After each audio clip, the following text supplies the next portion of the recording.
Hello. All right. I want to first start by thanking everybody for being here tonight.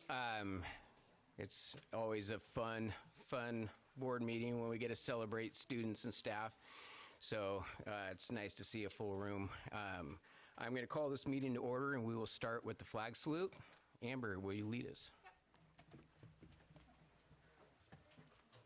I pledge allegiance to the flag of the United States of America and to the republic for which it stands, one nation, under God, indivisible, with liberty and justice for all.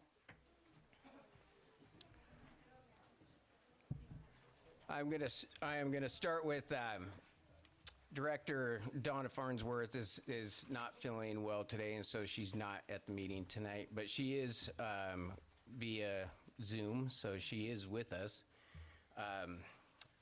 Do we have any changes or additions to the agenda? We do not this evening. All right, can I get a motion for the consent agenda? I move that we approve the consent agenda as written. Second. All in favor? Aye. Aye. Aye. Opposed?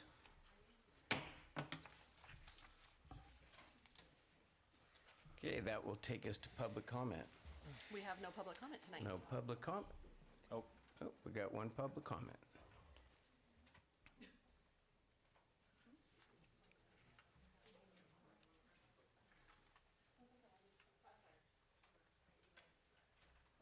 Oh. Sorry. Hi, everyone. My name is Megan Hamilton, and I am one of the members of your city council here in Ridgefield. And I wanted to send a big thank you to the district and to everyone that participated in the most recent addition to what our council's invested in, and that's a youth commission. So we're super excited. This is something, council does a retreat every year, and this was a unanimous vote to include our youth in the policy and decision making that happens here in Ridgefield. It's really exciting. So 8th graders all the way through 12th grade, applications are open on the city website right now. And we're just really excited to talk to the kids and get their input in this town that's growing so quickly. And the school district was wonderful in the participation of that. Administration, everyone has been lovely. So I wanted to thank you. And hopefully, if you know any kiddos that would be good in that arena, please have them apply. Thank you.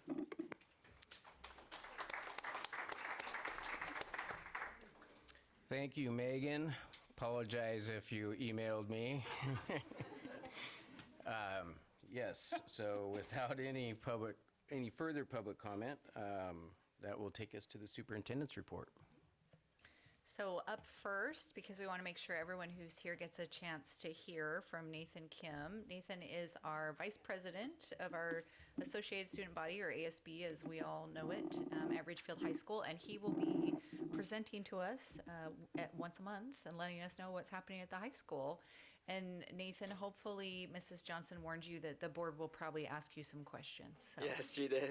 All right. She prepared me very well. Okay, wonderful. So I want to say, before I start, I want to thank Superintendent Dr. Jenny Rodriguez, Board President Jones, as well as the rest of the board for having me here today. Again, it's a privilege for me to be able to share the student voice as well as an activities update, so thank you. First, I'd like to do a little bit of introduction of ASB. So our goal is sputters are meant to grow, and that was created through our lock-in. So ASB has a lock-in every year. We go from 8 a.m. to 8 a.m. So we spend a whole day and night brainstorming what we're going to do for the new coming year, as well as evaluating our goals. This goal, every high schooler goes through some difficulties while they're in high school, challenges that they might face, but we're trying to unite the student body as to tackle each challenge together rather than alone. So as we progress through the school year, we like to integrate that into every spirit part of our school. With that, Camp Spud was our first activity. So this is an introduction to new students, as well as upperclassmen that are new to our school. They get to come to school without the burden of new students also coming with them. So it's a really nice introduction for them, as well as they get to know 6 periods a day. They get to go to each class, know what might learn and what they might learn in each class, as well as meeting new teachers and knowing what to do when they get there on the second day. With that, we also have potato rotations. I find this very funny. We make potato rotations every year. It's just, potato salad to mashed potatoes. And these groups go around school learning, what the spirit chants are for football games, as well as what you might do if you're tardy. Where do you get a tardy slip in the office, and knowing our office members as well.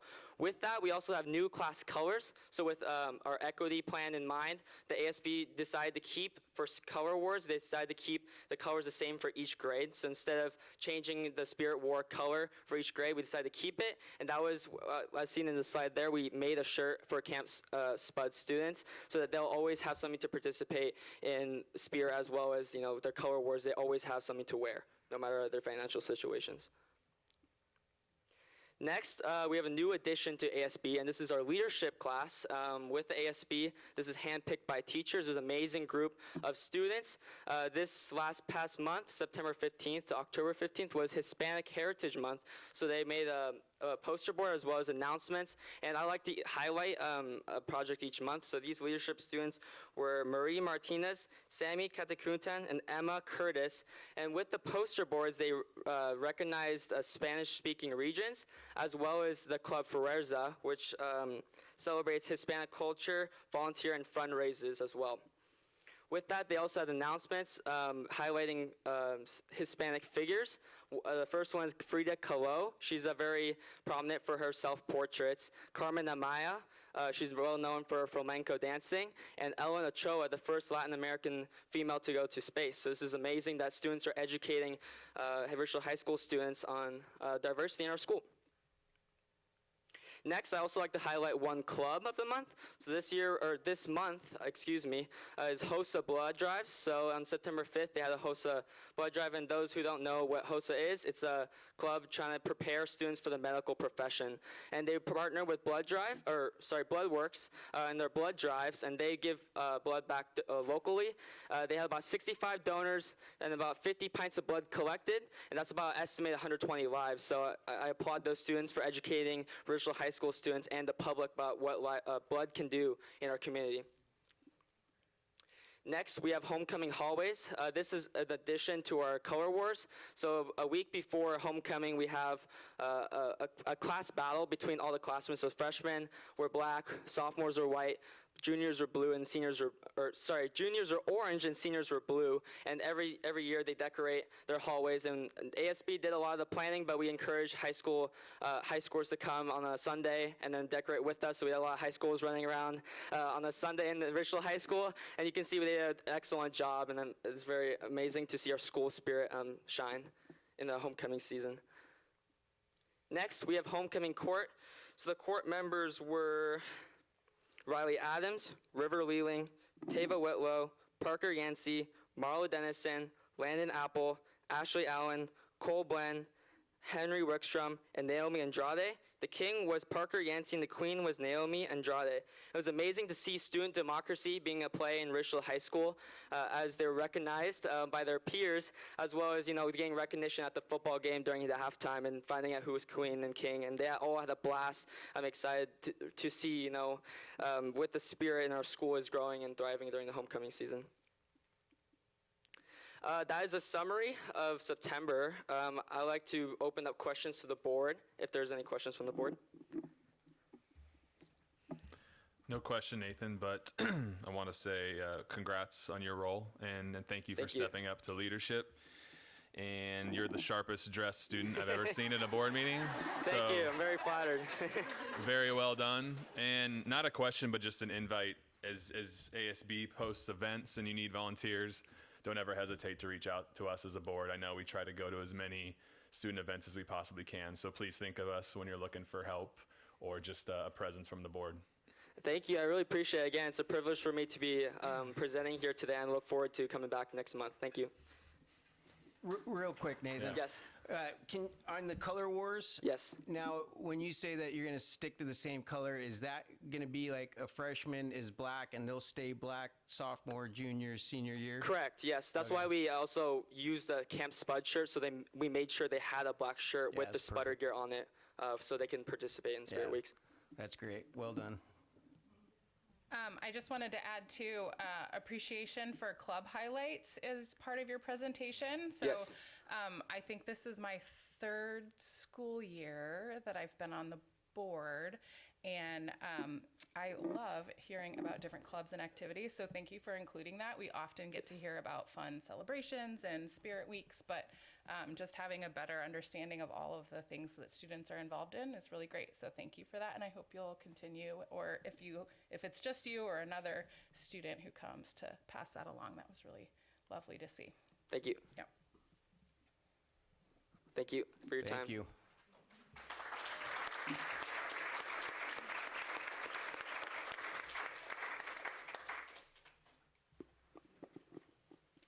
Okay, with that, we are going to get started with our Students of the Month. So I'm going to invite the board to come on down.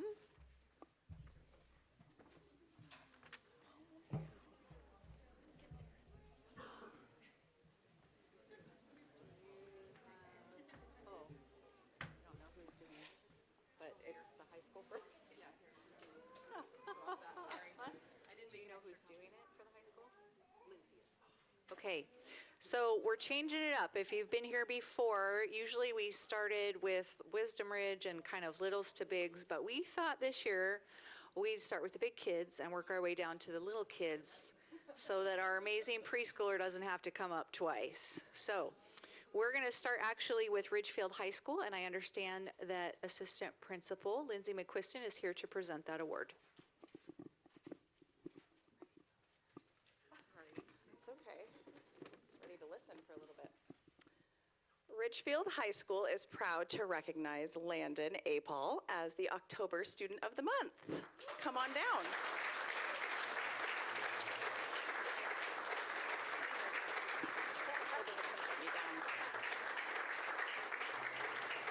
See, he knows. Woo woo! Landon, a senior, is known throughout the school for his positivity, kindness, and ability to lift others up. When he's not outdoors mountain biking, hiking, or camping, Landon values family dinners every night and enjoys being part of Ridgefield's small town community. His favorite thing about RHS is the way teachers have built a welcoming and supportive environment while maintaining a close-knit feel. Two teachers who have specifically influenced him are Miss Gardner, who pushes him to grow and step out of his comfort zone, and Mrs. Ship, who he describes as approachable and easy to connect with. After graduation, Landon plans to attend Idaho State University to pursue a career in radiology. Landon's teachers agree that he is an outstanding student and person. They describe him as the ultimate hype guy, who brings encouragement and positivity to everyone around him. He regularly checks in on peers and helps build a strong classroom community. Teachers say his attitude is contagious and that he is trustworthy, kind, and consistently respectful. Landon also makes a difference outside the classroom as a student athlete on both the cross country and basketball teams, where his hard work and leadership shine. One teacher summarized it best. Landon is a tremendous young man who embodies everything we look for in a spudder. His presence brightens every setting he's in and makes RHS a great place to be. Congratulations, Landon. Oh, you're not done yet. You have to stay there. Oh, we're not doing that? Oh. You don't have to stay there. You can go back to your seat. At the end, we'll get one picture with everybody. Oh, sure, yes. Sorry. That's okay. Here. Do you want me to? That's what I was trying to do. Sorry. I thought you were like... Landon, you have to go back up, sorry. Is there anyone that you brought here with you tonight? My mom, dad, all my brothers, and my grandma and grandpa. Would anyone like to speak on his behalf? No? Okay. Thank you, Landon.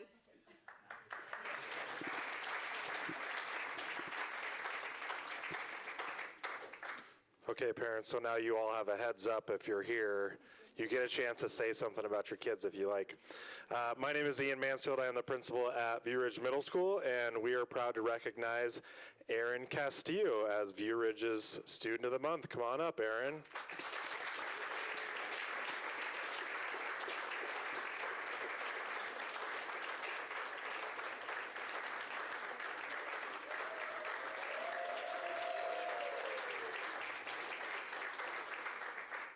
All right, here's what our staff at View Ridge have to say about Aaron. Teachers and classmates agree that Aaron is kind, diligent, and always interested in learning about others.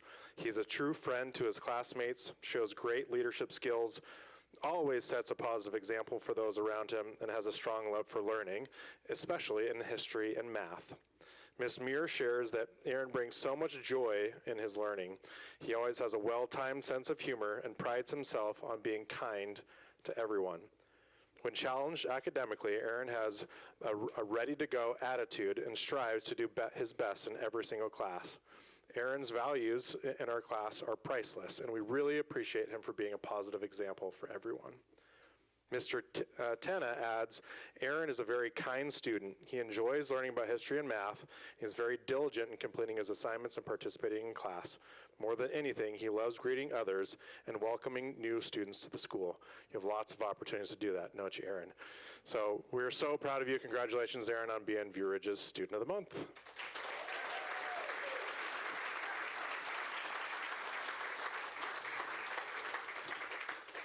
Aaron, who did you bring with you? My mom, my wedded brother, my sisters, and yeah. Would anyone like to say anything? No. We're going to pass. Okay, congratulations, Aaron.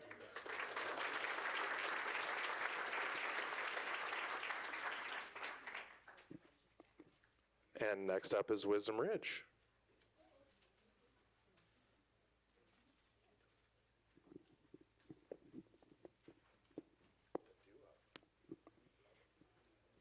Hi, I'm Susan Smith. I'm the principal at Wisdom Ridge, but I wanted to let our teacher who nominated our student do the actual reading. So here's Lindsay Robley. Hi, I'm Lindsay, Miss Robley. This is a very special student for Wisdom Ridge. His name is Emmett Esser, and I'm very proud to nominate him as Student of the Month. He's been a dedicated member of Wisdom Ridge community for 4 years. He consistently sets the bar high with his academic excellence, maintaining top grades and staying on top of his assignments with impressive focus and responsibility. But Emmett's strengths go beyond the classroom. He actively participates in social activities and field trips, bringing a positive attitude and a spirit of curiosity wherever he goes. His enthusiasm for learning shines especially bright in his e-dynamic business class, where he's already building the foundation for his future goal, becoming a hotel owner. His drive, reliability, and vision make him a standout student and a role model to his peers. Congratulations, Emmett. Your hard work and ambition are truly inspiring.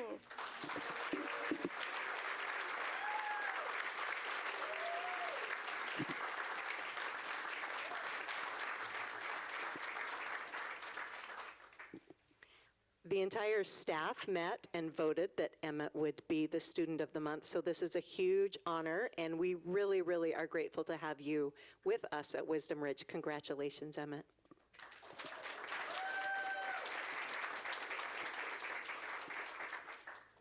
Does any of Emmett's family want to come up and speak?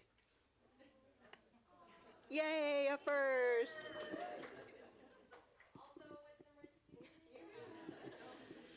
Emmett is my one and only sibling, and I have to say that he is outstanding in classes and in personality. He is such a fun person to be around, and I would totally be friends with him even if we weren't related.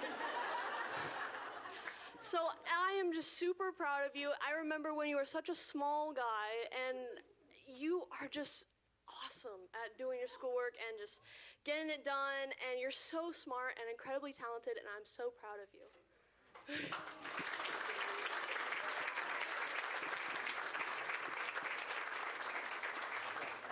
Congratulations.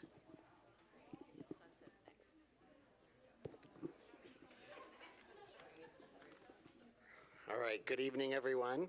I have the honor of recognizing the Sunset Ridge Intermediate Student of the Month, Daniela Kulakovic. Come on up, please.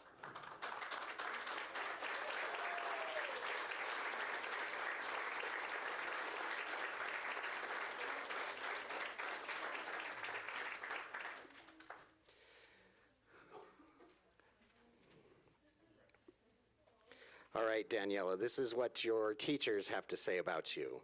Daniela is an outstanding role model at Sunset Ridge. She is hardworking and diligent, always giving her best efforts. Her intrinsic motivation drives her to succeed without reminders, and she constantly sets high standards for herself.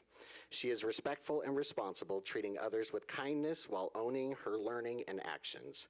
Her resilience shows as she overcomes challenges with a positive attitude and determination. Along with her strong work ethic, she helps classmates, listens well, and makes positive contributions to the classroom. Her character and dedication make her truly deserving of Student of the Month. Congratulations.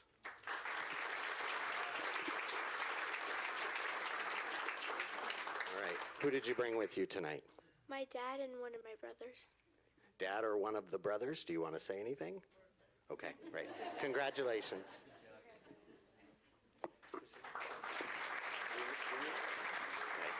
All right, Angie Gobb from Union Ridge, you're next.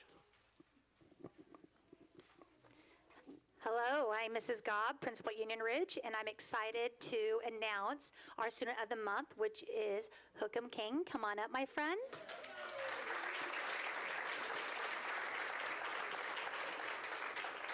So today is a special day for our buddy here because not only is he getting the Student of the Month award, but it's also his birthday.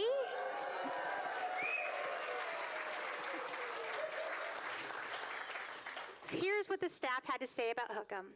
Hookem is an amazing or outstanding role model who shows kindness, empathy, and responsibility daily. He's always willing to lend a hand and steps up when steps up whenever something needs to be done.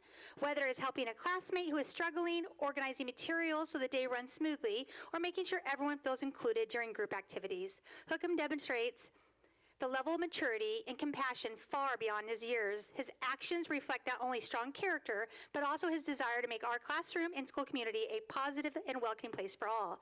In addition to his caring heart, he consistently completes his work with thoughtfulness and effort, and responsibility and effort, and my goodness, I cannot read today. He takes pride in doing his best and shows determination in every task, no matter how big or small. He goes above and beyond to meet the expectations and, just as importantly, encourages others to raise their full potential. His positive energy motivates his classmates to stay focused and engaged, and he sets an example for what it looks like to approach learning with dedication and integrity. Our school community is brighter and stronger and more successful because of his presence. His kindness helps others feel valued, his responsibility ensures things run smoothly, and his leadership reminds us all of the power of doing the right thing. Congratulations, my friend. We are so proud of you.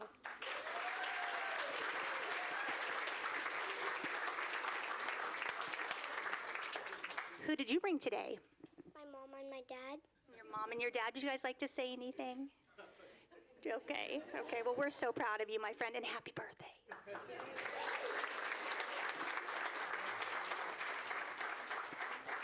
Southridge is up.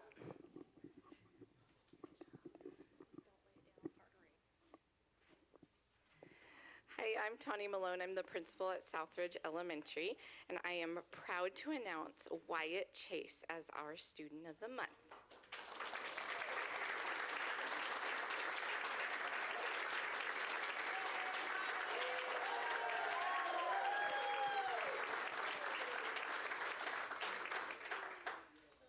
Okay, Wyatt, this is what the staff had to say about you.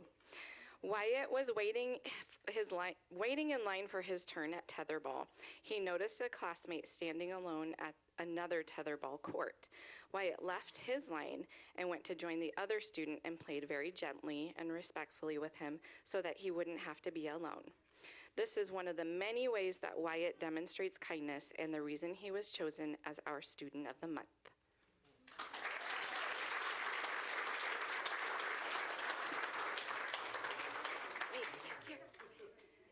Wyatt, who did you bring with you tonight? My mom and my dad. Mom and Dad, would you like to say anything? Yay. I'll just stay back here. I could talk for hours about the wonderful things that make you special, but I'll keep it short. Wyatt, you are so brave and you are so kind, and we are so proud to be your mom and dad. We know that both of your brothers look up to you very much and just think you are the coolest thing ever, and we agree. Thank you for being so kind and so compassionate and thoughtful, and we are so proud of you and so proud to be your mom and dad.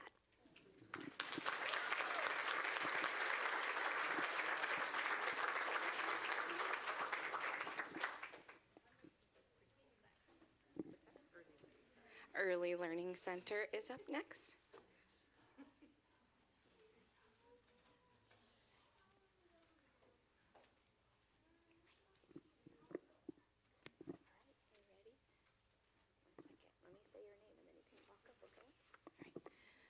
All right, my name is Jamie Heim, and I am with the Early Learning Center, and I am proud to celebrate Rodrigo Dove as our Student of the Month.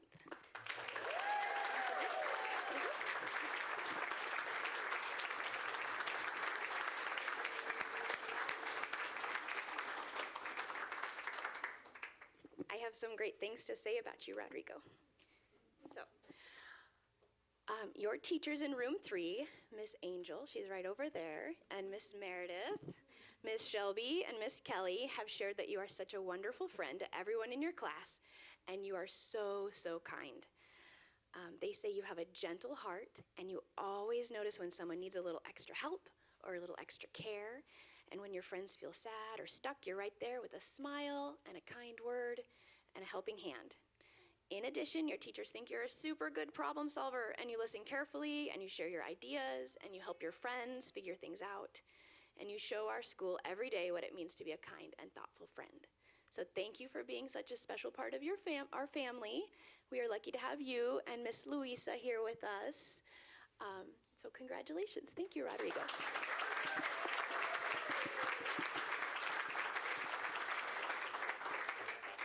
Oh, do you want to tell us who you brought? My dad, my other dad, and my sister. Perfect. Thank you. Would anyone like to say something? Here. Let's go see if... No? Okay. They said, good job. Okay. All right. Okay. Thank you, Rodrigo. If we could have all of the students of the month come on down, we're going to get a picture of you with the board.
It's the one closer to you.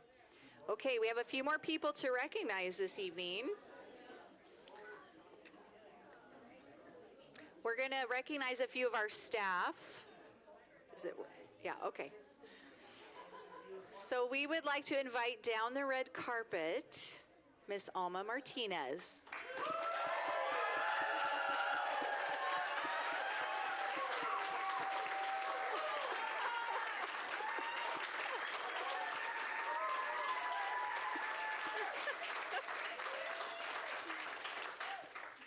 I see the whole Alma fan club is here tonight. Our school district has been fortunate to have the dedicated service of a truly exceptional registrar in Alma Martinez. Alma works tirelessly behind the scenes, often putting in countless hours beyond her regular schedule to ensure that every student is not only successfully enrolled in our schools, but also accurately placed in various programs. Her meticulous attention to detail and unwavering commitment to her role have been instrumental in ensuring students start their education off in the district. Without her, the complex process of student registration and tracking would be far more challenging. She's one of the many unsung heroes who make sure every student has a smooth start and a clear path to success within our district. We are profoundly grateful for her invaluable contributions. Congratulations, Alma.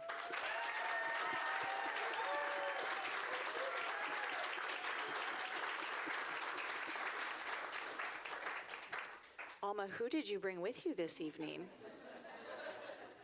I have my husband and 2 daughters. One daughter's working. Okay. Would one of you like to speak? Please. Yeah. Thank you very much.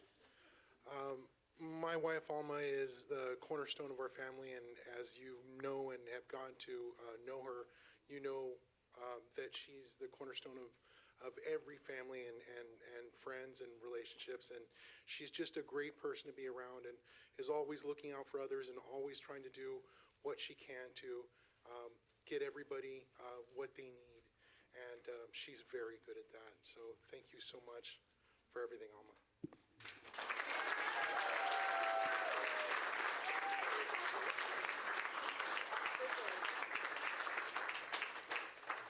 Okay, we have one more Staff of the Month. Please welcome down to the front Ms. Stephanie Bloom.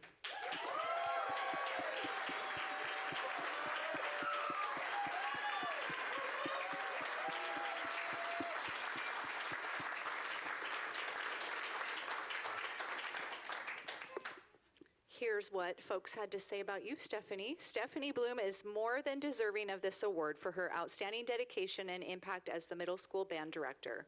For over 25 years, because she started when she was 10, she has been a cornerstone of the Ridgefield School District, teaching at all levels and consistently demonstrating excellence, passion, and care in her work.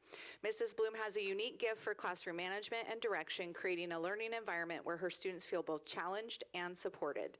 Her students are excited to come to class each day, not only because of their love for music, but also because of the energy, structure, and encouragement that she provides. Stephanie is known for her kindness and humility, never asking for recognition, but always deserving of it. She embodies what it means to be a dedicated educator, leading with compassion, expertise, and an unwavering commitment to student success.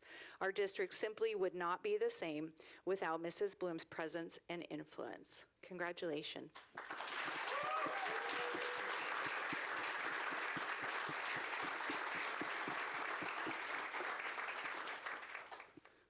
I know who you brought with you. Would you like to say anything? There's other people here too. Oh, okay. I will. Yes. Sure, I'll say something. Okay. But I see some other people that should say something too. I'm Darren Bloom. I work here at Union Ridge, K through 5, but I've taught all levels here also. I just want to say that this is so well deserved, and I'm so proud of her because the kids love going to her class. You'll see the kids out in the community, and I'll be with her, but they say, "Hi, Mrs. Bloom." "Hi, Mr. Bloom." They just love her. They love going to her classes. So I'm very proud of you. You're such a hard worker, and yeah, just, I don't want to say anymore. Bobby or? Okay, don't run away because we're going to take a picture. Alma, if you would make your way back up as well. Let's give our 2 Staff of the Month one more big round of applause.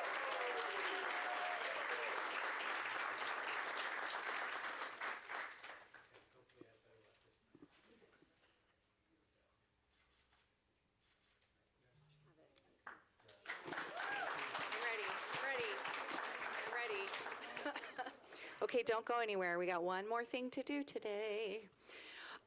You may or may not know, but October is Principal Appreciation Month. So, yes, thank you, Principal Supervisor Dr. Ellis. Come on down, Angie Gobb, Tawny Malone, Todd Graves, Ian Mansfield, JT Tortora, Susan Smith, Jamie Heim, and our amazing assistant principals, Christine Flutter-Johann, May Joel, Stephanie Goad, Brian Heim, Lindsay McQuiston, Jen Johnson, and our administrative intern, Vanessa Carson. Yay.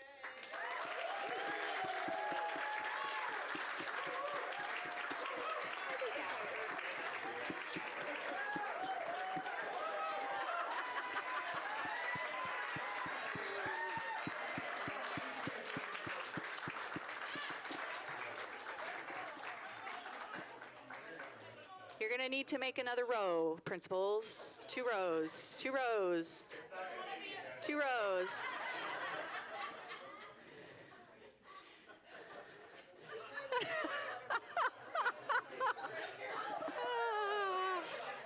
Oh my gosh, okay. So while Joe is taking your beautiful photo, we could have had the board read you a dusty proclamation, but instead I thought it would be more fun to read a poem for you written in the style of Dr. Seuss about why you became administrators. I'd like to read for you why the leaders came to lead. The leaders stood tall and they knew they must roam. Our voices, they thought, must extend past the home. We felt too complacent. Our work felt too small. We needed a challenge to answer the call. One said, I saw kids who had no representation. They missed out on voice and too much deliberation. Another said, I knew those great teachers of SPED had jobs that were hard with struggles and dread. We must push inclusion. We must make it grow to help all the children and give them a glow. They cried, we have skills that we've worked on all day. We have a great duty to lead and to say, we'll widen our sphere, we'll give things a shove to help folks with difficult things that they love. One whispered, it's simple, my job is to see how great staff can make all the students agree. A positive impact on them that I make will help every student, for goodness sake. I needed to see the whole student, one claimed, their history, their family, how they were named, to help them achieve what they thought was not so and help all their confidence bloom and to grow. I love innovation, one shouted with glee, to help people see what their potential can be. Another one stated with wisdom and grace, education's the way we preserve this place. If you are free, then free others, I say. It's a small part I play in saving the day.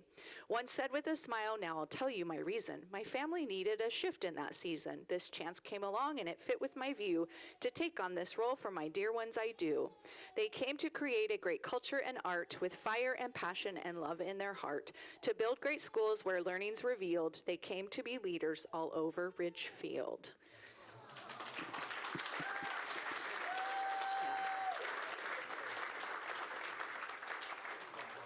You get your very fancy commemorative poem,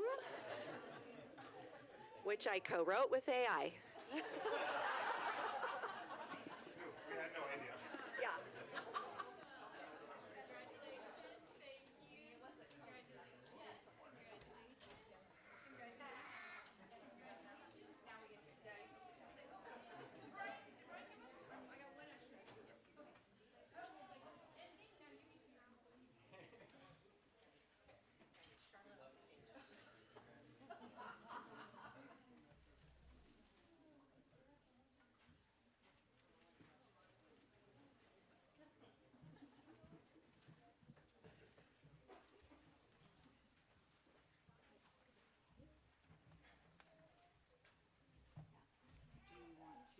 Take a little break. Yep. Okay, we're just going to take a couple-minute break for people, families that want to get home and get dinner. You're more than welcome. For those that want to stay and enjoy this board meeting, you're welcome to stay. But we'll give you a couple minutes to go if you want to go. Thank you.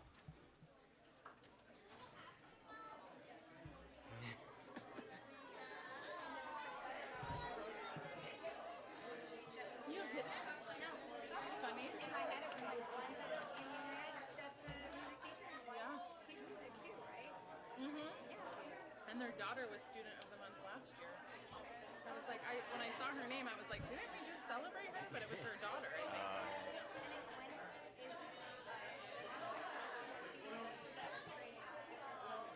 Who? Oh,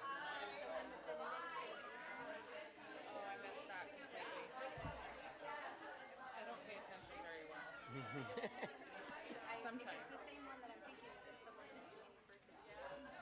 She was amazing. Second place in New York. I don't know. I don't know.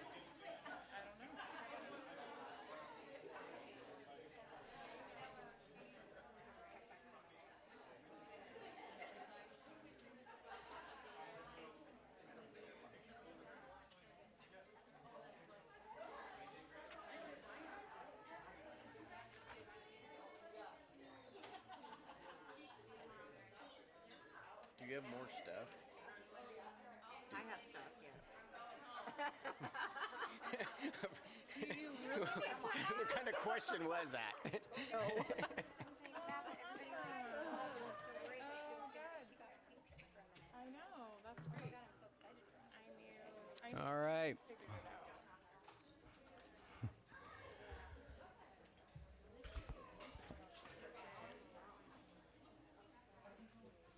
right, I think we will resume the meeting. So settle in, and here we go. Yeah. Okay, well, we do have some other superintendent updates, even though I would love to just do nothing but celebrate all of our amazing kids and staff. But a couple more things I wanted to celebrate tonight. So as I've been doing, just some good things out there. This is all student artwork from Union and Southridge. So a big shout out to our art and classroom teachers who also incorporate elements of art into their classroom. You can see all the trees as we're heading into fall. The pumpkins in the lower left actually have math equations in each of those boxes. And then lots and lots of pumpkins, of course. So lots of talented artists in our midst. Also, of course, want to celebrate and shout out Principal Todd Graves, our 5th grade teachers, all of our staff up at Sunset Ridge Intermediate that makes it possible for us to take our kids to outdoor school. We're one of the few districts that has been able to maintain this practice, and so wanted to share just a fun of the incredible pictures of the kids having a great time, although some of them look a little cold, and wanted you to see the full waterfall. Like, they're out there doing hikes. Of course, they're having campfires, and they're doing all kinds of outdoor learning while they're there. So just some really fun pictures to see. Our kids had a great time at camp last week. At the high school level, wanted to showcase for you Cascadia Tech. So as you know, we're part of the cooperative for Cascadia Tech Skills Center.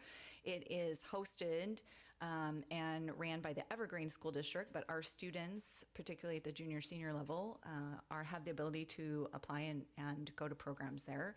And they had their fall superintendent meeting, and so I was able to meet with a few of our kids that were there. So the upper left, the blonde young lady on the far left is Jenna Castile, who's currently a junior at Ridgefield High School.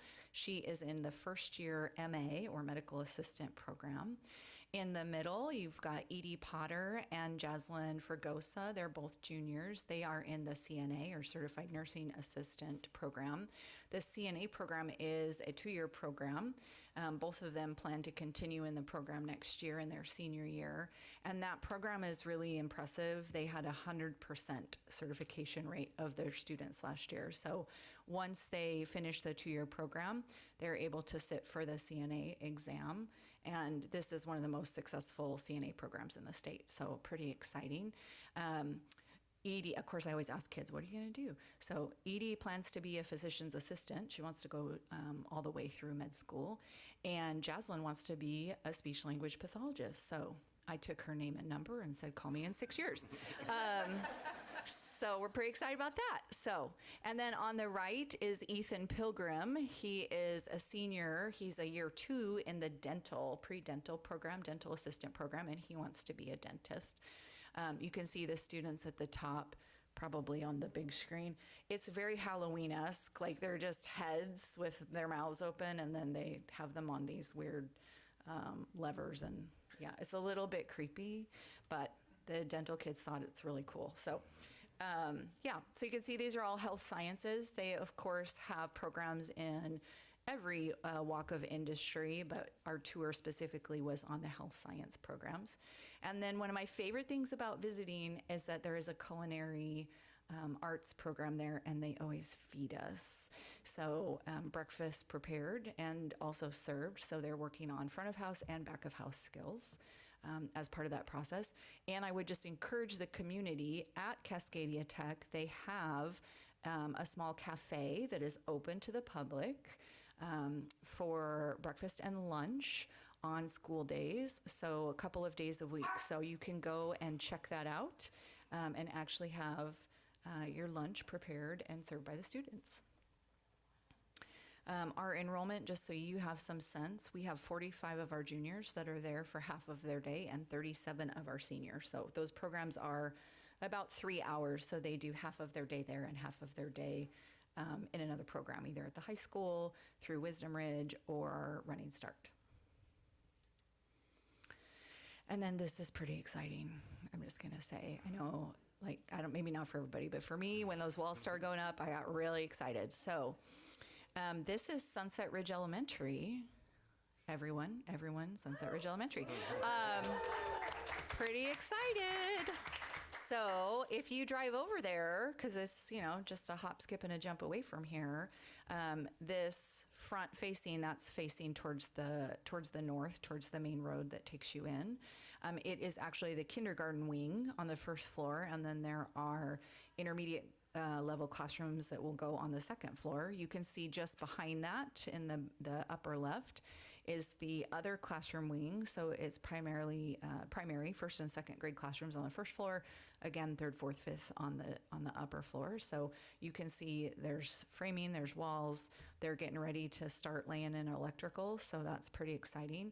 And then you can see I've just labeled for you, but there's 2 more sections of the building, so they go in sections in order to maximize our time and our workforce. So you can see, obviously, the kindergarten wing, the foundation was poured first. When they finish, they start framing. The foundation guys go and start the foundation for the other classroom wing.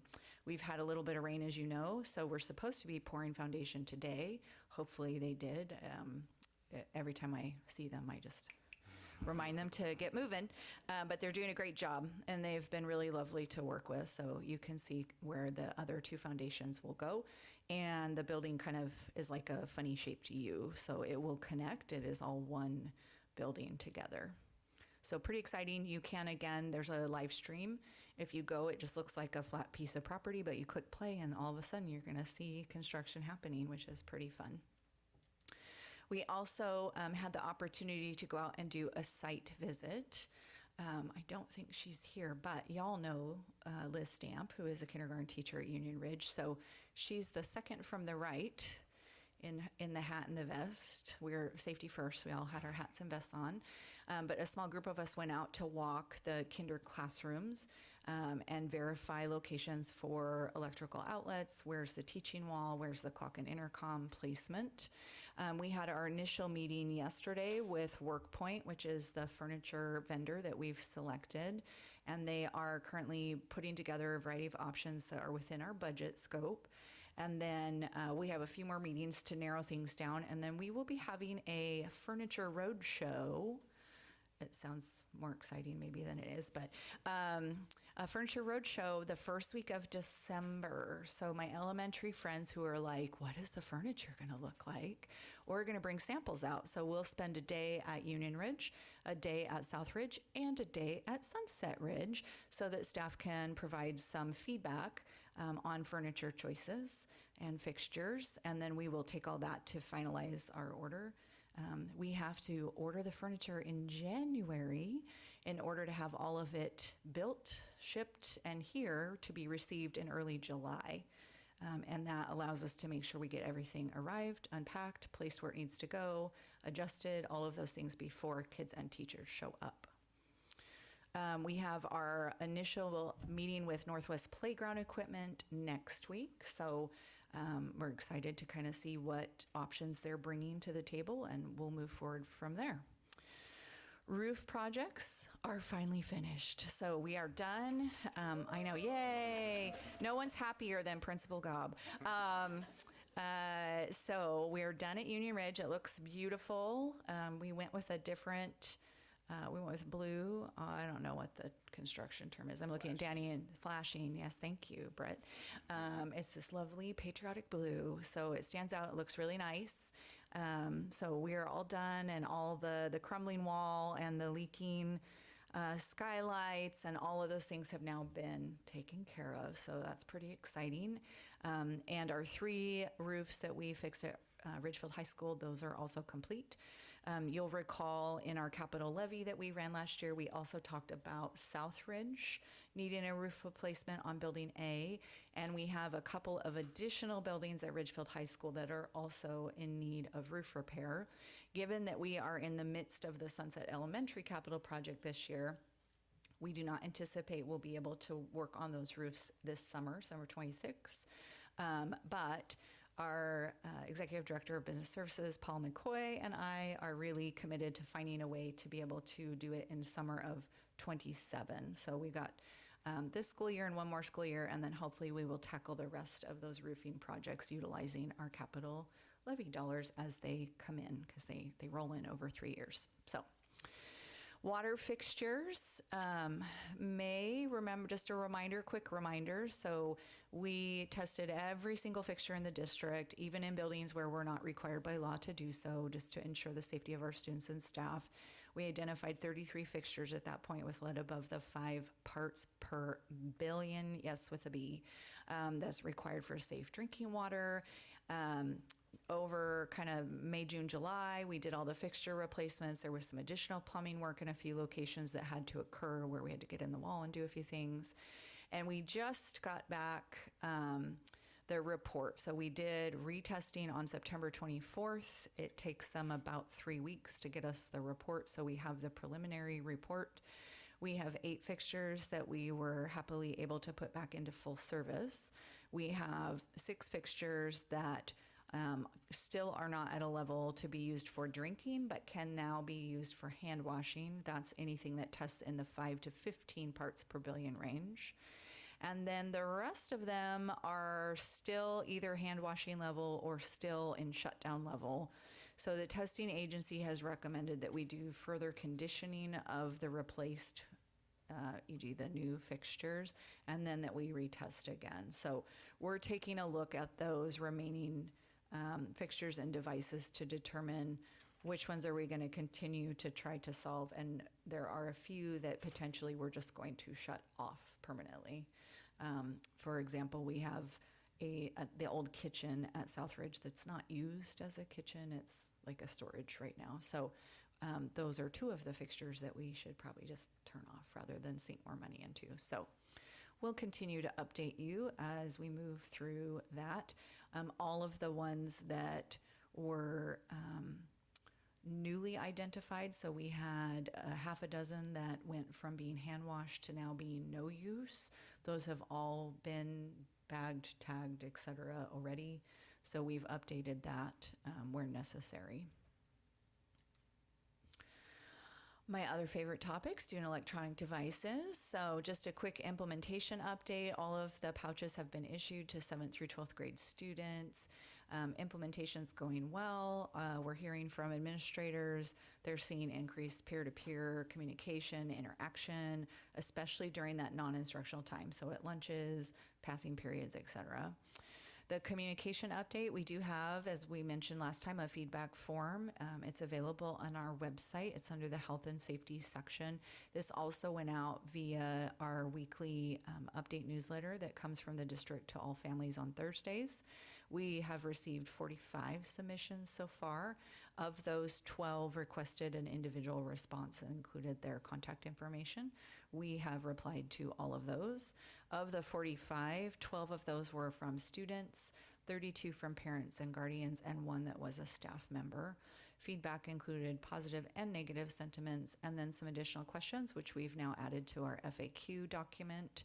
I think on like day 1.5, someone accidentally locked their pouch after they went home for the day.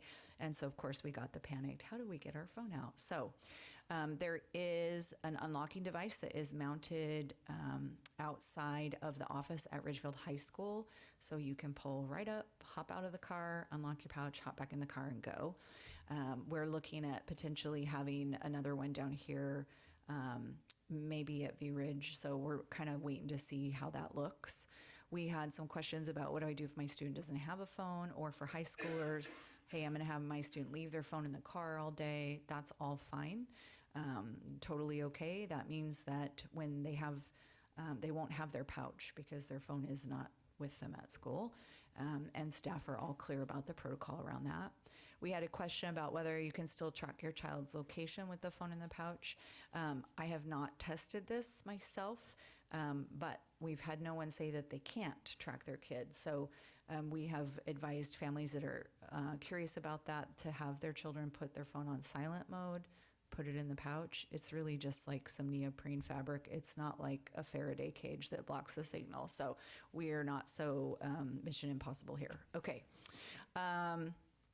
And then what happens if it's stolen? Obviously, student or family would want to report that to the building administrator, and we would treat it like any other stolen item where we go through a process to determine what's happened and relocate it if possible. So that feedback form is linked on this. So of course it'll show up in our board packet online. Again, also linked on the website as well. And we're going to just keep that open for the duration of the school year. We haven't had any additional comments in the last week. So we'll see how that goes. And then the resources are linked here as well. So the web address that takes you right to the page that has everything, a link to the FAQ document, and a link to the safety one-pager. Okay, super fun OSPI webinar for the month was today. It's always on a board day, so then everyone knows Jenny shuts her door and updates her slides right before the meeting. So state fiscal outlook projections continue to show downturn, continuing to feel the inflation. I think all of us are in our own pocketbooks, our own grocery budgets, everything. State revenue forecasts get submitted to the governor and the legislature on or before. So this is how this works. Like if you heard some talk about the economic forecast recently, that's because the report was due September 27th. So we just had a report that came out. Obviously, we'll be going into our short legislative session here in a couple months. And then there's one more revenue forecast that comes out before that session is over. It comes out February 20th. So the legislature has an opportunity to kind of take one more look at the numbers before they finalize the budget moving forward. There continue to be a small number of districts in the state that are on binding conditions or on a watch list for binding conditions. Again, binding conditions is the equivalent to bankruptcy. It means a district does not have enough money to pay their bills for the month, which primarily, as we've discussed before, is payroll for staff.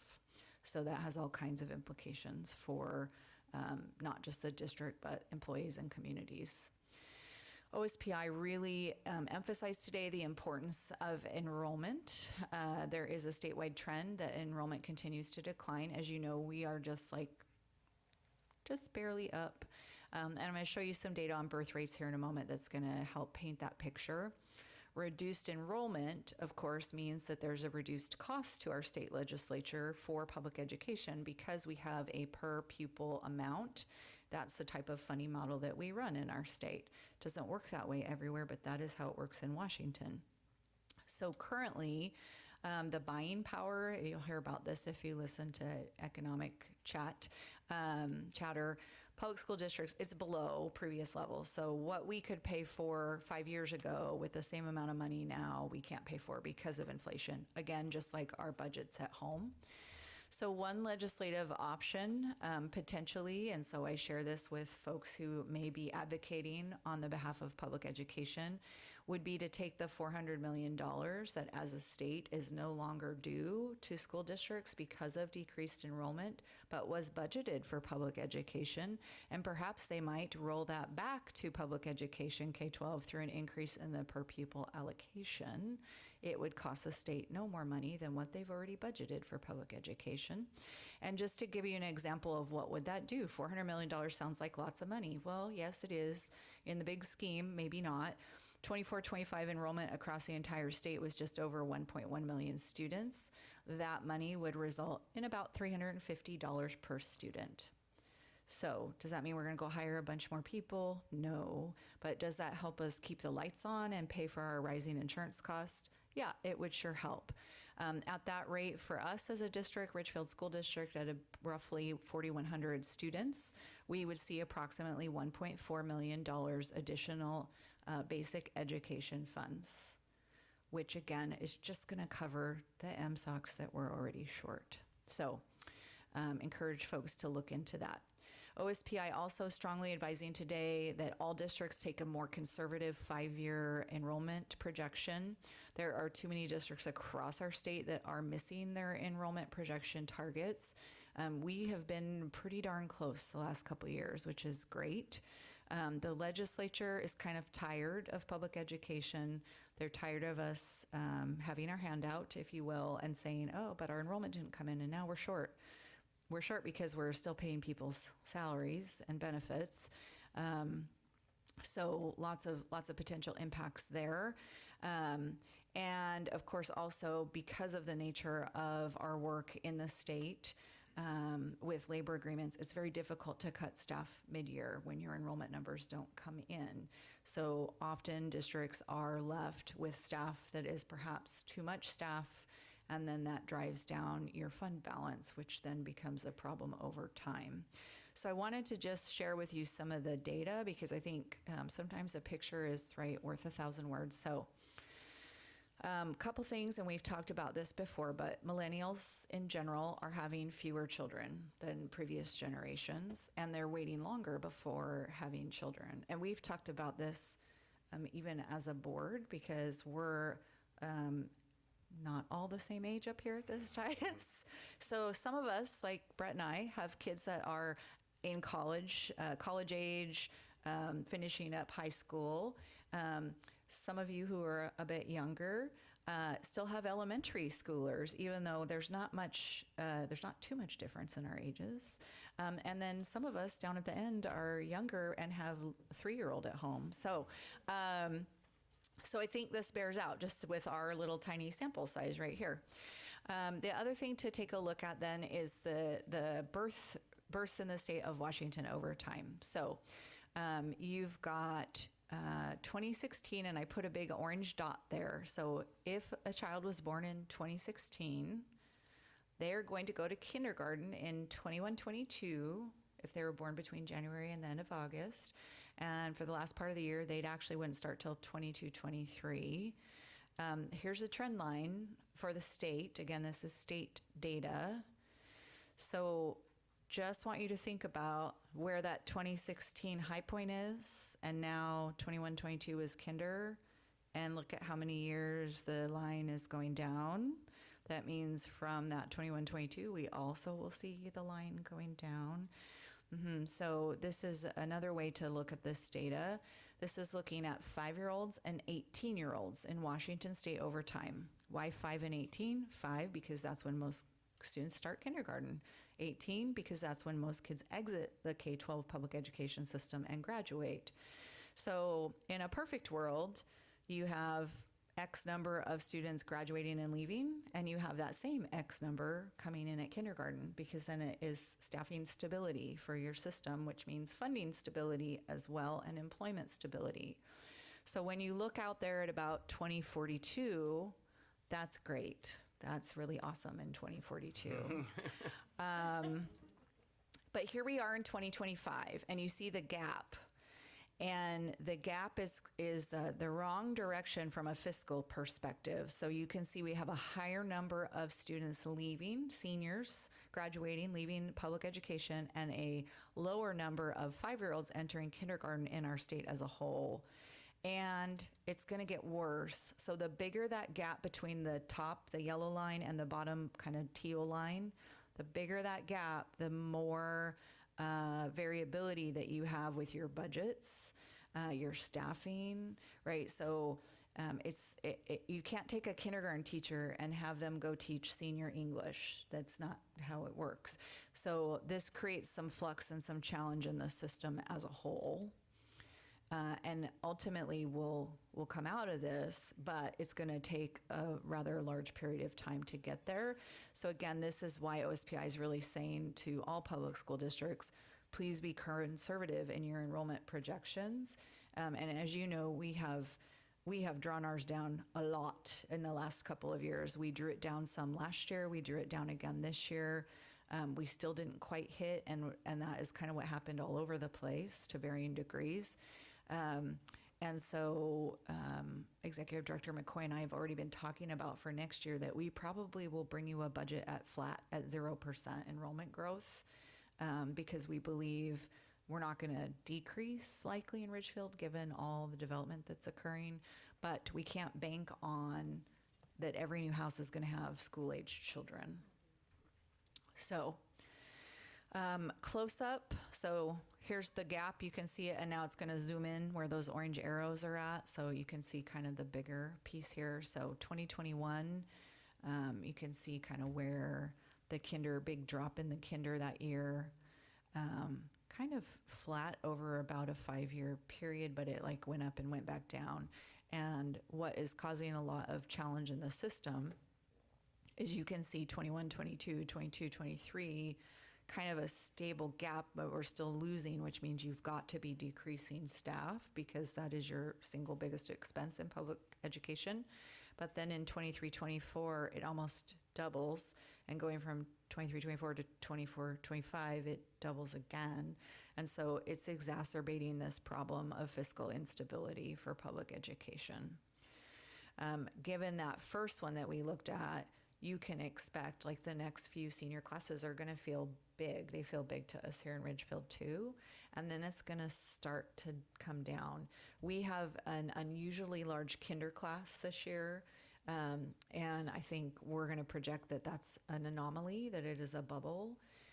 We are hearing from kinder teachers that we have more solo kids, more only children than they've ever had in their classrooms because people are choosing not to have more than one, or they're spacing them considerably more.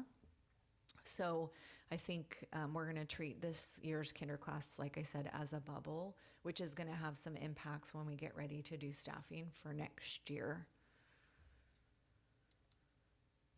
Oh yeah, 18%. So when you think about, that's a huge, as like 1 in 5 people that work in the system. That's a big gap there. Okay, something a little bit more fun, strategic planning updates, just to help us remember where we've been because we're getting ready to move into the next phase of strategic planning. So we have had 3 board retreats, July and January of last year and July for this year. We'll have another one in January. We'll be talking about strategic planning then too. As you know, I had a superintendent entry plan for the first 6 to 8 months that I was here. I've reported on that previously, but a lot of those activities were designed to lay the groundwork for the strategic planning process. We held 4 launch sessions. The same protocols were used at all 4 so we could crowdsource more feedback from our community. Those were all held in May. We currently are soliciting input on district strengths, challenges, and priorities. There is a survey out. I know you're shocked, but please go and take the survey. So this is where I have to just be real with you. So we do a survey on cell phones and we have 1,200 responses. In less than 2 weeks. We've had the strategic planning survey open for a week and a half, and I have 100 responses. So this is the core function of the district. It's about the teaching and learning and instruction of our children and what our goals are as an organization. So we would really, really love to have more people go and take the survey so that we can incorporate their feedback in our strategic plan, which will guide our work for the next several years. In that survey, we're also gathering feedback on core values and the guiding principles that were developed at last spring's launch sessions, and that we looked at during our July board retreat as well. And then coming up next is the core planning team. We have 3 evening sessions booked, 2 in November, 1 in December. Yes, it's a very busy time, but we're going to be really efficient with this work group. We are looking to have a consistent group because the sessions build on each other and there's homework in between. So it is a bigger commitment than the launch sessions were. We're working really hard to have a representative group of students, staff, parents, and community members. And so this is kind of the seats right now. The invitations will be going out tonight or tomorrow. So we're going to have 12 small groups. We've got facilitators set up for that. Also, I just think important for us to know as a community, many of our staff also live in our district, and many of them also have children in our district. So just want to make that clear. So we have 15 parents that don't work for us. We have another 9 parents that do work for us. So 24 parents total. We've got 10 community members that we're inviting that represent different organizations in Ridgefield. We are identifying 10 of our high school students to participate. So I'm excited about the work. We're going to somehow fit 70 people in this room with tables and chairs, and I'm still going to walk around because that's what I do. But just really excited to see this next phase happen. And then from there, I will be taking what this team comes up with and doing another round of feedback visiting each of our buildings for staff meetings, and probably having a couple of community options for folks. And then we will be back together in late January for our board retreat, where I'll be bringing to you kind of here's where we are and asking you to finalize the goals. Then after that, February, March, April, we'll be working on the metrics. So depending on what the goals are, we're going to identify what the metrics are, finalizing the benchmarks, and then we will bring you the final plan for approval probably in May.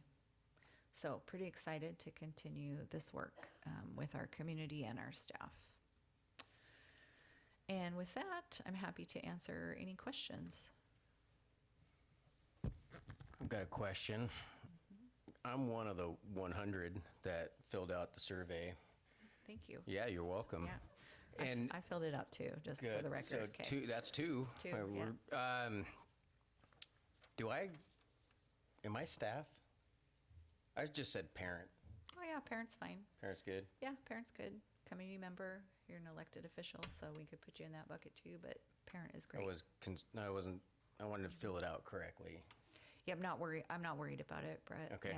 Yeah. It's more about the feedback, less about the role. We ask for folks. It is anonymous. It's so your name's not associated. We really want people to be honest in those surveys, so that is why we maintain anonymity in them as often as we possibly can. But we do like to ask for that just to get a sense of who's responding. Is it mostly parents? Is it mostly staff? Do we have any student voice in there? And so we ask for that, and then it will play into the core planning team, some of the work that we're going to do too. Thank you. Dr. Rodriguez, can you kind of share the landscape of public school strategic plans and kind of prep us for the duration of what this plan's existence will look like and what's kind of industry standard? I know at our WASDA conferences we've seen some best practices from other districts, but I know we're a little late to doing this iteration of it, that it's been long overdue. How long do you expect this one to be in place, and what do you think's like some of the industry standard pieces? What does that look like? I just was talking to someone about this today, actually, and they were from a different organization, not public school. And often when you look at like the state strategic planning from the Association of Washington Businesses, you look at even like our city of Ridgefield has strategic plan, they're often 20 years out in the future. We don't usually see that with school districts. Typically, I would say 5 to 10 years. 10 feels kind of long. 5 feels maybe too short. There are also some districts, though, that put no end date on it. I worry with that you end up in the situation we found ourselves in where there wasn't sort of a reboot. That said, my hope is for our plan, because we're going to go through some root cause analysis. So I think our goals may look a little different than typical goals. And as we think about what is that big overarching goals that you guys decide on as a board, we may have objectives that are shorter term. And so I think there is a way to do both and to have a longer term vision of what we want our district to be for our community, and also have objectives that are more time bound, that you are hearing about more regularly as a board. And as we meet those, this is a thing we're not good at in public education. We never take anything off the list. But as you meet a goal, then we celebrate, we take it off the list, and we set a new goal. So there'll be some intentionality around the design of our plan, but ultimately it is at the board's discretion. I just had a couple questions about the strategic plan, and how did you go about choosing the representatives for that core team? Like, is there a set criteria? And then were they all people that attended one of the launch sessions? Mostly I'm just looking for how are we making sure we're hearing from the whole community and not just the subset of people who are always vocal. Yeah. So invites are yet to go out. So part of it will depend on who says yes or no. And then we do have a long list of potential alternates that we've framed up. Some of the folks are folks that were at one of the launch sessions and expressed a high degree of interest in continuing to participate, although we didn't take everyone who said, yes, please put me on the team. We looked at, for staff, really having a mix of classified, certificated, different contents at the secondary level, making sure that we have some core content and also some what we would call more elective representation. Obviously, our labor leaders, so from a staff perspective, that's where we landed. For parents, we also asked some of our principals for ideas on some parents that we could have come. Some of them found folks who are kind of newer to our system, have younger children, like kindergarten parents, so they're brand new, so it's great to get their perspective. We have a multilingual advisory committee, so they as a team selected a couple of folks to be on the team. And then we also tried to be thoughtful about the different community groups. So we have someone from the Multicultural Initiative. We have someone from City Council. She's sitting right there. She doesn't know she's going to get invite. And the Port of Ridgefield, right? So some business. We're hoping that one of our board members who has connections will find someone from the Refuge for us to bring. We're reaching out to the Friends of the Library Association. We also have some folks that are somewhat critical, particularly in social media platforms. So we have a few of those folks that we're inviting as well. So it's a pretty broad range, from people that I've never met to people that I've been at lots of meetings with. Okay, follow-up question to that. During the conference, when we went to the best practice things, they had talked a lot about the empathy interviews. And are those individuals then going to be conducting empathy interviews with other community members, like reaching out in their circles? Or how and where do those take place? Yes, so I don't have all the slides built just yet, Director Ronstadt, but the first session will be really some team building, giving us some background because we have all the information from the launch session, so we want everyone to get sort of up to speed on that. We also will have the survey data that we currently are doing, and then we will also do the training around the empathy interviews. There is homework for the folks that we invite to this, so the invitation is very clear about that. So we will be asking people to interview folks in their own circles between session 1 and session 2. Session 2 is then bringing back all of that data and information and working through some root cause analysis.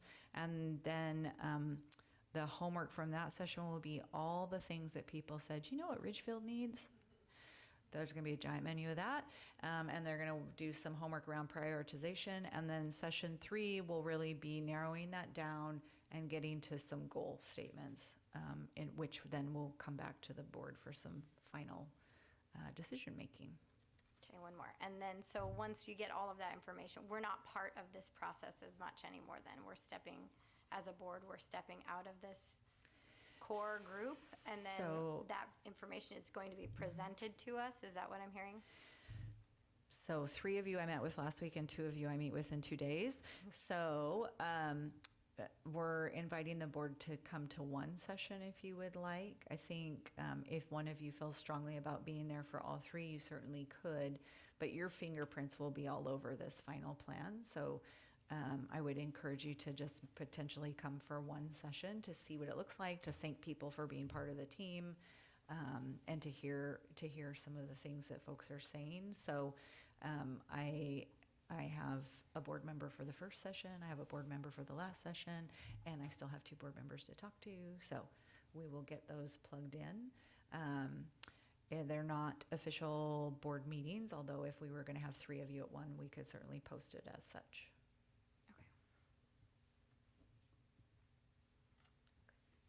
She asked me questions. Okay. All right, so that takes us to board communication. We'll see if Donna has anything to say.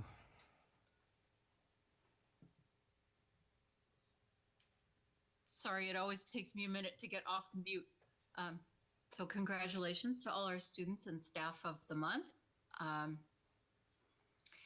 And thank you to our principals and assistant principals. It's nice that we have a month to recognize you. Dr. Rodriguez, thank you so much for bringing us all up to date. And I certainly hope that I am well by the next meeting so I can be there in person. Stay well. Thanks, Donna. Jake. Yeah, I don't have much tonight. I'll echo Donna's comments about our principals. Thank you to each of you for your service. You deserve much more than 1 month of celebration, but we talk a lot about how great our schools are, and they aren't what they are if it's not for your leadership and the community that you foster in your buildings. So thank you for that dedication. I know we've been back to school for several weeks, but it doesn't really feel like it, I guess, for us as a board until we have Student of the Month and have this celebration. So it's exciting to be back in that space and hearing great stories about our kids that are excelling and being kind and being great, just great students and great people. So that's really inspiring. And lastly, I got to spend some time in Sunset Ridge with Principal Graves a week or two ago. And so just to be in a few classrooms, much appreciated for the time. And sounds like great vibes around the move to Sunset Ridge Elementary, which is very exciting. So to get to see some of our teachers in action and be in the classroom early in the school year was exciting. So much appreciated. And as I always ask for our teachers and student leaders, invite us to everything and let us know when something cool is happening, and we'll do our best to be there. Thanks, Jake. Amanda. Thank you. I would also love to, I love that we got to celebrate everyone today. It is a fun day of the month, just to highlight all of the kiddos that are doing awesome things, and the employees too, and also principals and assistant principals. Love that. I was able to put our recommendations as a board, as our legislative rep, to WASDA. Hopefully I chose what everybody values, because I didn't hear a lot. So I read as much as I could, and I think I did great. So I can go over our top 10 if anybody cares, but I don't think you guys want to hear about that. So, and it's just areas that we are hoping that get promoted, and really, who knows where it goes from there. Let's see. I was able to attend I always call you Doctor, Director Baker's coffee talk last week, and invited to that coffee talk Dr. Sultana Makridis, who is kind of a safe routes to schools expert. And I know she met with some city leaders as well. And that was really cool, just to kind of get a professional take on the whole movement of safe routes to schools. In that same vein, I was invited right after last school board meeting to jump on board with the idea of starting a tater tot bike bus. It's scary to be a parent and just be like, yeah, I'm gonna do this, and I will bike down that hill and then back up that hill without an electric bike. The other mom has an electric bike, and I'm very jealous. But I was able to attend 2 different Zoom meetings, one with Coach Sam Balto, who is the one that, if you are on social media at all, he's the one who started Bike Bus World down in Portland. And he kind of walked us through how to start a bike bus, and it was pretty exciting. And it was right before Benson Boone joined their bike bus, so it was like, oh my God, this is so exciting. And then the other Zoom that I got to attend was actually a nationwide, like, safe routes to school, like, overview and what they're doing. And that was really cool. That was Dr. Makridis invited me to join that. And so much great information about how, as cities and schools, we can do kind of little things that really make the routes to school so much safer. Like things that they know all about it, but just like painting certain curbs and stuff to make them look, to make it designated as a safe area where people aren't supposed to park, or moving certain planters out into the bump outs, they call them, like, so that nobody can turn into that. So it makes it like a buffer zone for where kids can be walking, biking, rolling to school. We've done a couple of trial runs for our bike bus. One was on National Walk, Bike, and Roll to School Day, which was really fun. And then also today, And I'm just really excited because at Union Ridge, where we're going to kind of start, they're really on board and helping make this happen by moving like one of the bike racks outside of the gate, so parents can leave bikes and lock them up and then come get them whenever. They don't have to ride them home. And I think we had Bird Fest, and I did some hikes with that. I don't know what else to talk about that's school board related, but I feel like I've been everywhere. You see me at concessions. I'll be there tomorrow. You can come buy some stuff. So yeah, I keep volunteering for everything. So keep inviting us. We love it. Okay, thank you. Thanks, Amanda. Amber? Yeah, thank you. Not everyone is still here, but just want to say again, appreciation to our principals and assistant principals at all our buildings. As I've joined the board, I continue to hear about the great leadership in each building space, and as I've gotten to meet you individually, I agree. So thank you for the work that you do. Like Director Ronstadt said, I did my first coffee talk of the school year last week. It was lovely to have her join, and learned a lot about safe routes to school years ago in a different chapter. Was involved a lot in healthy eating, active living, public health work.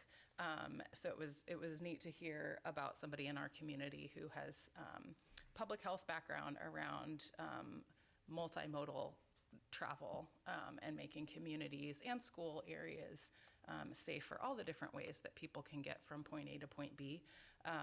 We had some conversation about busing, and I shared that has come up a few times in our board meetings around looking at, doing some more promotion for use of the school bus, but then also discussed some of the things that at least we have heard around why busing feels scary, inconvenient, like not the best choice for families, because if you do drive around at drop-off pickup time, in Ridgefield, a lot of people are using their personal vehicles to get their kiddos to school. So that was an interesting conversation. A couple of people have brought up school lunches to me in the last couple of weeks. So when one person mentions it, I log that. When two people mention something that aren't connected to each other, I go, interesting. So just sharing that back, really specifically around local food programs that are available, partnerships through the Department of Agriculture, some grant funding that's out, so I'll share that with you, Dr. Rodriguez, when we meet this week. But again, in a historic farming community, there is energy and interest in keeping that connected to our schools through the food that our students are eating. So I know our Chartwell's partner is here, and I would love to just continue to have conversations about how we might do some partnering and look for opportunities where we could maybe do some local food infusion into our school lunches.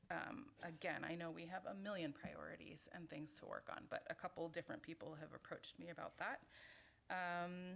Also in the Safe Routes to School conversation at Coffee Talk, also start time for older students was raised again. I know, Dr. Rodriguez, you had surveyed people about their perspectives on that previously, but I just sharing that back with you all, that was brought up as a question mark in terms of how and when people are getting to school, and some of the research around teenagers and sleeping and their needs. So again, not making a recommendation, but it was raised, and I hope that we'll kind of continue to dabble with that question as a community, and I think that's it for me.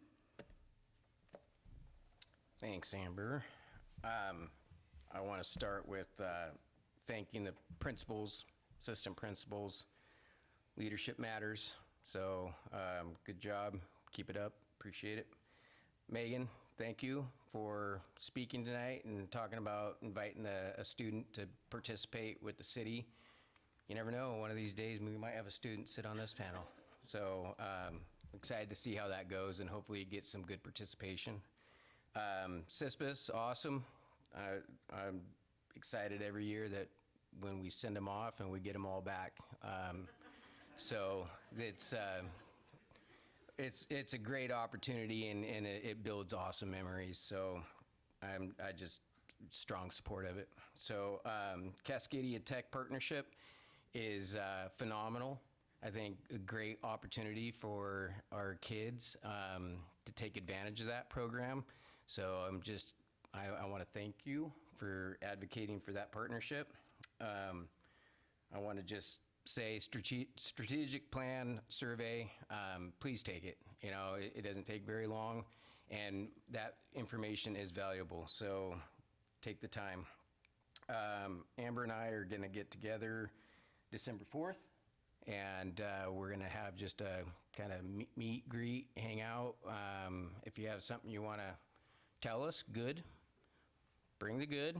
If you have something that you need to get off your chest, bring that too. Or if you just want to get to know us a little bit better. So December 4th at 3 Peaks. 6 to 8. 6 to 8. So come pull up a seat. That's all I got. So with that, that takes us to old business. It does indeed. Just one old business item tonight, item 8A, which is to approve revised board policy number 2020, course design, selection, and adoption of instructional materials. Just by way of reminder, due to some legislative action, OSPI is requiring all boards in our state to adopt this revised policy. So this will bring us in line with the requirements. Recommend approval. I move that we approve item 8A as presented. I second. Any discussion? All in favor? Aye. Aye. Aye. Opposed? Okay, that takes us to new business. Item 9A is to approve a change to our certificated and classified substitute rates for the school year. This would go into effect on November 1st. We did a comparative cost analysis throughout Clark County to get a better sense of whether our rates were still on par with other districts. For certificated substitutes, we want to make sure that we're kind of at the median level, so we needed to increase those about $10 for each different category. For our classified subs, we have continued to have a little bit of difficulty getting folks to take classified special education roles. So we felt that increasing the rate, particularly for classified 1, which is special education positions, would be helpful in hopefully getting folks to come and sub or to pick up those jobs here in Ridgefield. So it's a little bit bigger bump for that one, and then a little bit less for the classified 2 subs. We're recommending approval of these increased substitute pay rates, again, to be effective November 1st. Happy to answer any questions. I move that we approve item 9A as presented. I second. Any discussion? All in favor? Aye. Opposed? Okay, taking us to item 9B, which is approving the contract with TLC Behavioral Consulting and Support for the 25-26 school year. This is an outside contractor provider that we've worked with previously. It is to provide board-certified behavior analyst, or BCBA, and registered behavior technicians, or RBT, services with students with intense behavioral needs. We do employ on our own staff 1 BCBA and 2 RBTs, but for some students, they need even more extensive services. These are provided off-site from the school district. This would be a contract extension that allows us to continue services for existing students and any others that may need to have it added through their individualized education plans when they come up for review. We recommend approval of the independent contract extension with TLC Behavioral Consulting. Again, happy to answer any questions. I move that we approve item 9B as presented. I second. Any discussion? All in favor? Aye. Aye. Aye. Opposed? Okay, Taking us to item 9C, approving interlocal agreement renewing services with ESD 112 Sparrow Center for the 25-26 school year. Again, this is an extension of an existing contract.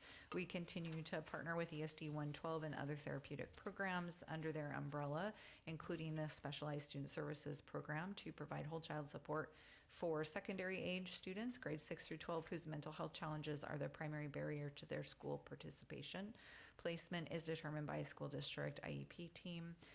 Again, this is just a continuation of an existing partnership. We recommend approval of the interlocal agreement. I move that we approve item 9C as presented. I second. Any discussion? I just noticed one thing when I was in the contract is that on the contact information has Michael Basket Oh, lovely. and needed to be updated. We will make sure that we take care of that. All in favor? Aye. Aye. Aye. Opposed? Taking us to item 9D, I just was like so excited because Bob Meek was here, and I thought, oh, he's here to celebrate Stephanie. And then, oh my gosh, he stayed for the whole meeting. And then it just dawned on me that Bob is here because he has an action item on the agenda, but we're still really happy to see you, Bob. So item 9D is to approve the Ridgefield High School Performing Arts field trip to New York City. It takes place over spring break, so students are not missing their other classes. They offer the opportunity at Ridgefield High School for performing arts students to go to New York City. This is done on a biannual, every other year basis. When the kids are there, it is a whirlwind tour with multiple musicals, museum visits, Q&A sessions with professional performers and producers. And of course, we have great folks who go and help chaperone in addition to staff. The cost per student is approximately $2,000. Students fundraise collectively to cover trip costs, including a holiday bazaar. They do fundraising through Mod Pizza, Burgerville, Chipotle, so watch for that, easy dinner. And all fundraisers do get pre-approved by district staff before they happen. All of the funds raised are pooled, which helps reduce the cost for all members of the group that is attending. We would recommend approval of the trip, and we have Mr. Meek here if you have any questions. I move that we approve item 9D as presented. Second. Any discussion? Just a comment. Applaud Mr. Meek for this trip. Itinerary looks awesome. Been to New York City many times, and for students in performing arts, there's no better experience. And I have to share with you, my work will take me to the city in the next week, and I'm seeing Hell's Kitchen, and I'm very excited. Yes. So super supportive of this. Very cool. All in favor? Aye. Aye. Aye. Opposed? And just like that, Mr. Meek, you and the kids are going to New York. NYC bound. Okay, taking us to item 9E, approving the purchase of replacement workstations for the View Ridge Middle School CCTE program. This is a purchase that we deferred because we could not afford it back in the spring when we were looking at all of these. They were due for replacement this past summer. The quote was almost $300,000, and so we said we're going to have to put it off. And now the devices are 50% off, and I'm all about a good sale. As I tell my husband, we save a lot of money. So the revised quote is $135,000. It is approximately, again, half of what it was originally, and we have enough in our CCTE budget to pay for it because of that reduction in cost. The devices are already past their 5-year expected life, and we would like to go ahead and move forward and not wait until next summer to do this. So recommending that the board approve the purchase of 70 Mobile Precision 5690 laptops in a total of $135,356.50 to meet the needs of View Ridge Middle School CCTE program. Bless you. I move that we approve item 9E as presented. I second. Any discussion? All in favor? Aye. Aye. Aye. Opposed? Okay, taking us to item 9F, approving resolution number 2025-2026-002, final acceptance of off-site sewer project as complete. It says to Paula for review, but I'm going to assume that Paula already reviewed it. So, we previously purchased property, as you know, in anticipation of building an additional middle school campus at 18216 Northeast 29th Avenue. Design and site work were started prior to the 24-25 school year. The off-site sewer project design was approved for construction in spring of 2024 pre-Jenny, and work began shortly thereafter. Due to a number of delays, including road closures, the project did not get finished until this last spring. It is now complete. We have worked out the final billing with Nutter Corporation and worked through everything with Clark County Regional Wastewater. Everything's been reconciled, and we have an agreement with Clark County for shared costs on a portion of this project. Upon acceptance of the project completion by the board, which we're asking for this evening, the district will proceed with seeking the contract reimbursements from Clark County Regional Wastewater. These funds, which are over $1 million, will go right back into the Capital Projects Fund, where we will then spend them on Sunset Ridge Elementary School. We recommend approval of resolution number 2025-2026-002, final acceptance of completion of the 29th Avenue and 179th Street offsite sanitary sewer project. I move we approve item 9F as presented. I second. Any discussion?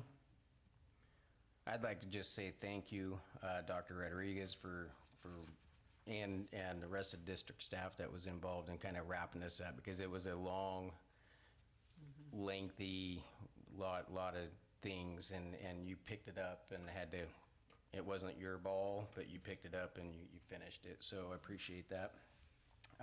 And glad to move on past it. So all in favor? Aye. Opposed?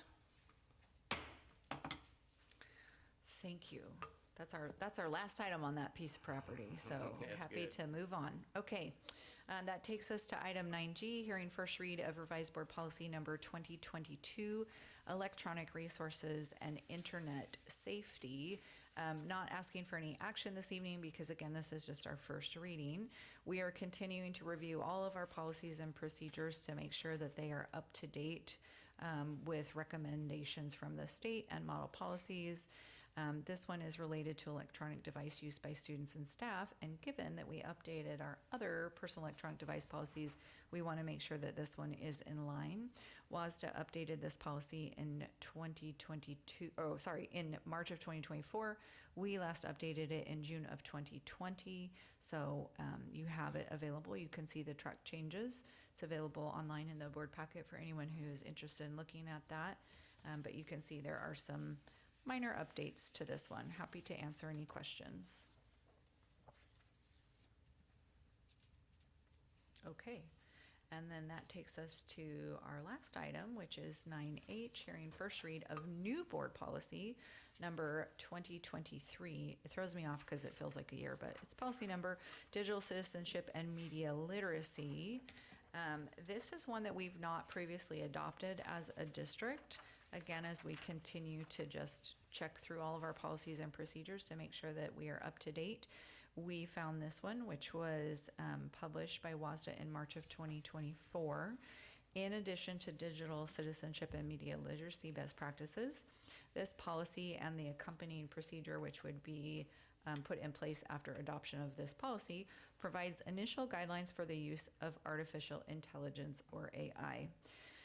And we would, in addition to the procedure, have an AI classroom protocol and a student AI code of conduct. So definitely you will want to read through this one, and you can take a look at that. But this is something, we have a lot of staff that are doing all kinds of things with AI. We know our kids are using it, if not at school, at home. And so this provides some bumpers and some guardrails for how we use it ethically and responsibly as scholars. I'm happy to answer any questions. Can we get copies of the proposed procedural document as well? Sure, I'd be happy to share those. Thank you.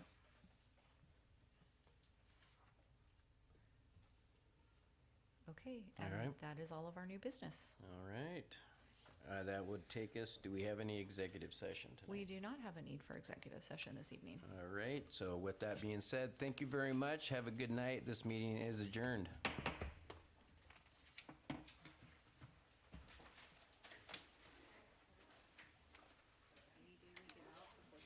Yeah, it's good. It's good.